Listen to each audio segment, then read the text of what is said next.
Hola y bienvenidos de nuevo a El Rollo Criminal.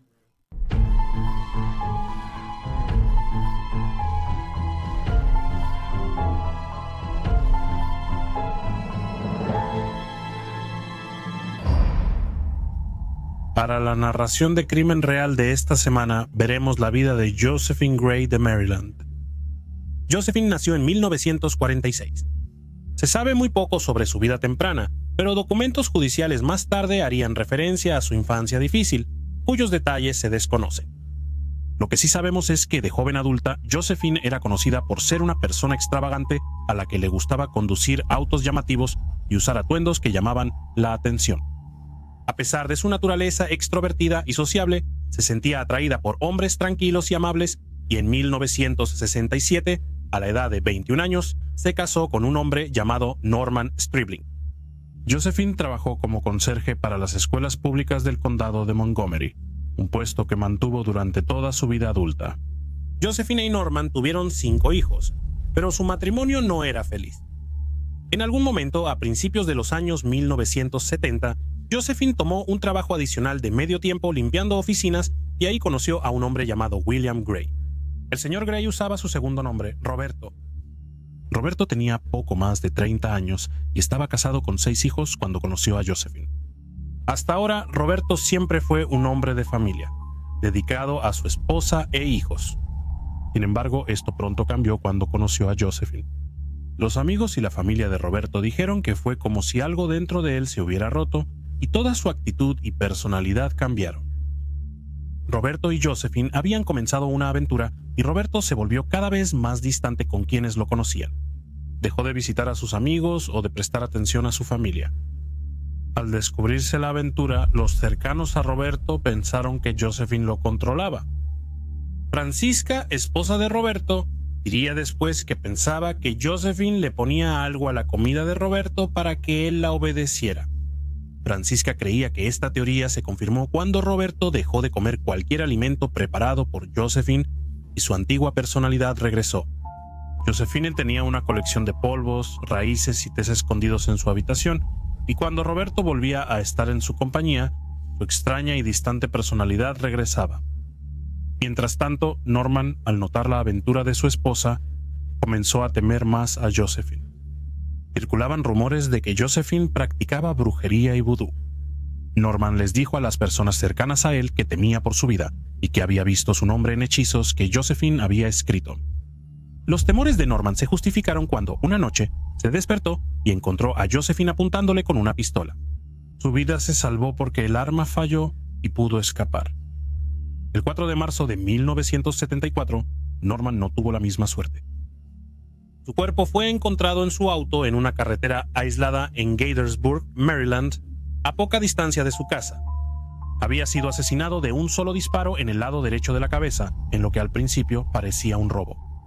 Poco después, 2 testigos se acercaron por separado a la policía y declararon que Josefina les ofreció $5,000 para asesinar a Norman. 2 semanas después, Josefina y Roberto fueron arrestados y acusados del asesinato de Norman. Poco después retiraron todos los cargos contra la pareja. Los testigos clave o se negaron a cooperar con la policía o ya no pudieron ser encontrados, y sin los testigos, la fiscalía simplemente no tenía un caso. Las autoridades pronto se dieron cuenta de que se estaba utilizando una forma muy inusual de intimidación a los testigos. Por irracional que parezca para algunas personas, los familiares y testigos estaban aterrados por la idea de que Josefina tenía la capacidad de practicar brujería y vudú, y por eso se negaron a declarar en su contra. Un familiar de Norman luego lo describió como si estuviera bajo un hechizo que lo hacía rascarse la cara sin control hasta destrozársela. Al pagarse la póliza de seguro de vida de Norman, Josefina recibió unos $15,000. Eso equivale a unos $85,000 hoy en día. Usó este dinero para comprar una casa con su nuevo prometido, Roberto Gray. En noviembre de 1975, año y medio tras el asesinato de Norman, la pareja se casó y pronto Josefina tuvo su único hijo con él. Fue el 6º hijo de Josefina y el 7º de Roberto. La madre de Roberto afirma que su matrimonio nunca fue feliz y empeoró cuando, a mediados de los 80, el primo segundo de Josefina, Clarence Good se mudó con ellos.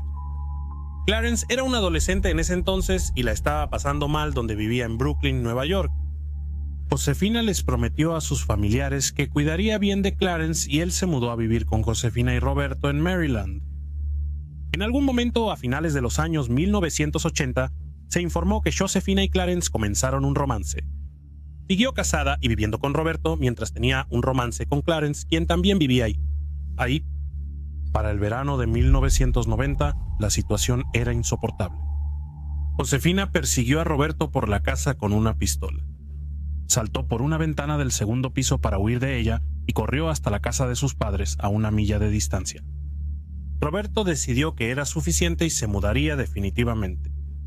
Josefina continuó su aventura con Clarencio y se cree que al mismo tiempo comenzó una aventura con uno de sus compañeros de trabajo.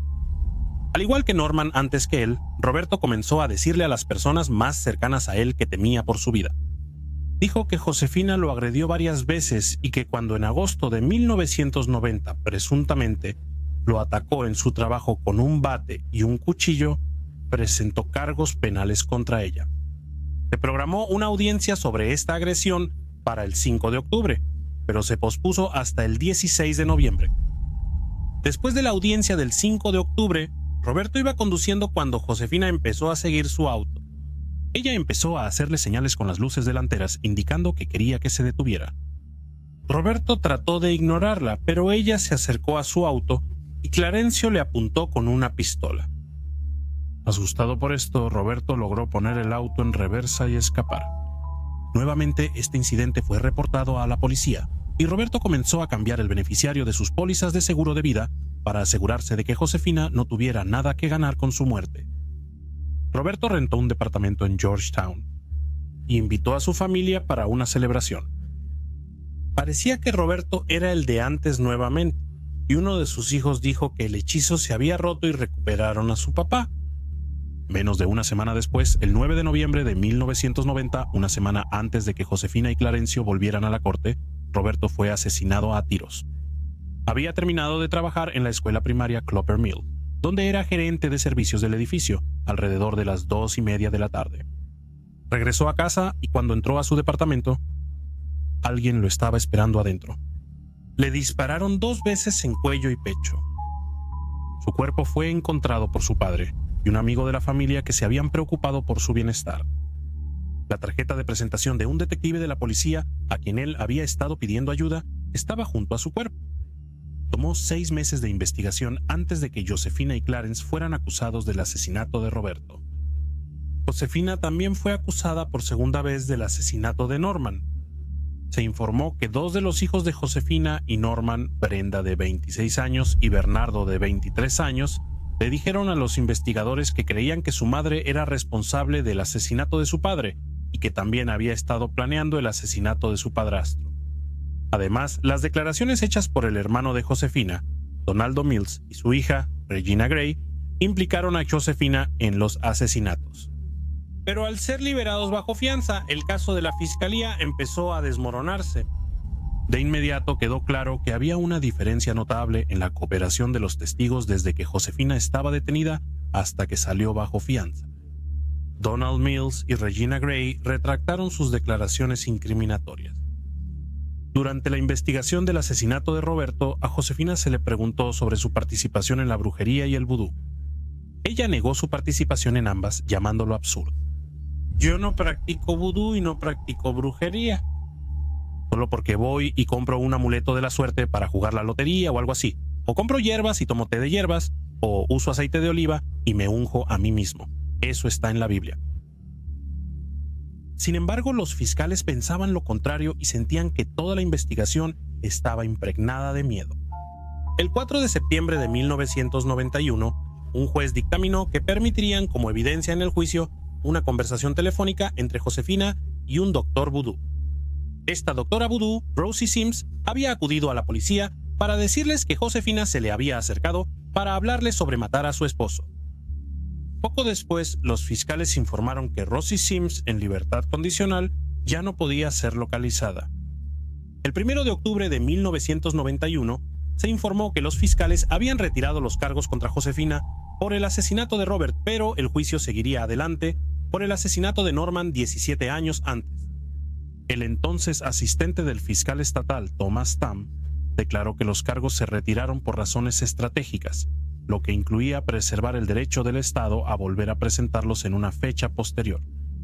7 semanas después, el 19 de noviembre de 1991, también se retiraron los cargos contra Josefina por el asesinato de Norman porque un testigo clave estaba desaparecido y otros se negaron a testificar. Por segunda vez, retiraron los cargos tras la desaparición de un testigo. Aunque Josefina modificó algunas pólizas de seguro de vida, aún recibió más de $50,000 tras la muerte de Roberto. Ella usó este dinero para pagar el saldo pendiente de su casa, la cual había financiado inicialmente con el pago del seguro de vida de su primer esposo. Sin cargos pendientes en su contra, Josefina y Clarencio continuaron con su vida juntos. Sin embargo, Clarencio se había vuelto cada vez más aislado y miserable. Josefina no le permitía tener su propia llave de la casa, un auto ni dinero propio. En 1996, Josefina amenazó a Clarencio con un cuchillo y él se mudó después. Empezó a quedarse con familiares en el área de Baltimore donde quiera que pudiera encontrar una cama para pasar la noche. Empezó a ganar un poco de independencia cuando comenzó a trabajar para el servicio de camiones blindados, Loomis, pero cometió lo que al final sería un error fatal al dejar que la póliza de seguro, de la cual Josefina era la beneficiaria, caducara. Al no pagarse las primas, la póliza solo permanecería vigente por 60 días más.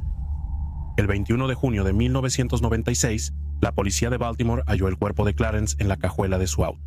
Le dispararon con una pistola de 9 milímetros. Antes de su asesinato, Clarence le había dicho a su hermana, Verónica, que iba a visitar a Josefina.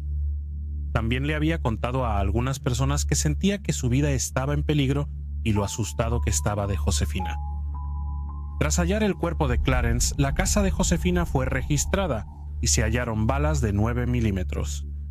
Había una gran mancha en el piso del garaje que dio positivo a sangre y una aspiradora comercial que también contenía rastros de sangre. Aún no había pruebas suficientes para acusar a Josefina del asesinato de Clarence. Josefina recibió de nuevo un pago del seguro de vida, ahora de unos $100,000. Parecería que Josefina se había salido con la suya una vez más. Frustrados, los fiscales optaron por una nueva estrategia para llevar a Josefina ante la justicia. Ahora salía con Andrés Savoy, quien desconocía lo ocurrido a los otros 3 hombres. De nuevo, en esta relación, Josefina controlaba todo, y los vecinos veían a menudo al André, de 48 años, afuera de su propia casa, ya que Josefina no le permitía tener su propio juego de llaves. Cuando la policía se puso en contacto con él, aceptó ayudar. El 7 de noviembre de 2001, un gran jurado federal acusó formalmente a Josefina con 8 cargos de fraude postal y electrónico por cobrar el dinero de las pólizas de seguro. La acusación afirmaba que ella había causado intencionalmente la muerte de sus exparejas y luego ocultó su participación en las muertes para reclamar el dinero de las pólizas de seguro de vida de las víctimas. Estas pólizas están cubiertas por la regla del asesino de Maryland, que prohíbe que quien mate intencionalmente al asegurado reciba beneficios. Estos cargos no requerían que Josefina fuera declarada culpable de asesinato para obtener una condena. Los fiscales solo debían probar su papel en cada muerte. Debido a su historial de amenazar a testigos, fue detenida sin derecho a fianza en el centro de detención del condado de Prince George mientras esperaba el juicio. Durante este tiempo llamó a André y le advirtió que se acogiera a la quinta enmienda y permaneciera en silencio en lugar de testificar en su contra. El juicio inició en julio de 2002 y Josefina se declaró inocente de todos los cargos. La fiscalía dijo que era una maestra manipuladora que usaba a sus amantes para matar al anterior. Fue acusada de dominar a sus esposos y a otros tan cercanos a ella con violencia e intimidación. Se halló un encantamiento grabado y materiales de ritual vudú, incluido un muñeco con cabello real, en la casa de Josefina. La defensa argumentó que esta madre de 6 e hija de 11 nietos era una sobreviviente y víctima en 3 ocasiones, además de ser blanco de chismes y rumores constantes. Afirmaron que ella había recibido pagos de seguros de vida a los cuales tenía perfecto derecho, para poder darles una mejor vida a sus hijos y nietos. Continuaron afirmando que muchos de los testigos de la fiscalía habían estado involucrados en disputas de seguros con Josefina a lo largo de los años, y que gran parte del caso de la fiscalía se basaba en declaraciones escuchadas más de 20 años antes. Después de un juicio de 3 semanas, el jurado declaró culpable a Josefina de todos los cargos. Posteriormente se le impuso la pena máxima por sus crímenes, 40 años de prisión. No mostró ninguna emoción cuando se leyó la sentencia, pero hizo una declaración a través de su defensor público, manteniendo su inocencia y afirmando que deposita su fe en Dios como un poder superior que sabe que no ha cometido ningún delito ni ha hecho nada malo. En 2006 intentó apelar su sentencia basándose en la decisión de la Corte Suprema de 2005 de que el uso de sentencias obligatorias era inconstitucional. La sentencia original fue confirmada. Actualmente está detenida en Centro Médico Federal Carswell, una prisión federal en Fort Worth, Texas, y su fecha más temprana de liberación es el 26 de febrero de 2037, cuando tendrá 91 años. Eso concluye el caso de hoy. Agradezco a René Dennis por sugerir esta historia y comentar en el caso de Jill Coyne. Con René, si un caso ha salido en la televisión, René siempre comenta para decir en qué programa ha salido, y en este caso me dice que fue presentado en Mujeres Asesinas. Por favor, dejen cualquier comentario aquí abajo y denle like y suscríbanse. Muchas gracias por escuchar The Crime Reel. Cuídense, adiós. Josefina Gray a veces es conocida como la Reina Voodoo. Adiós.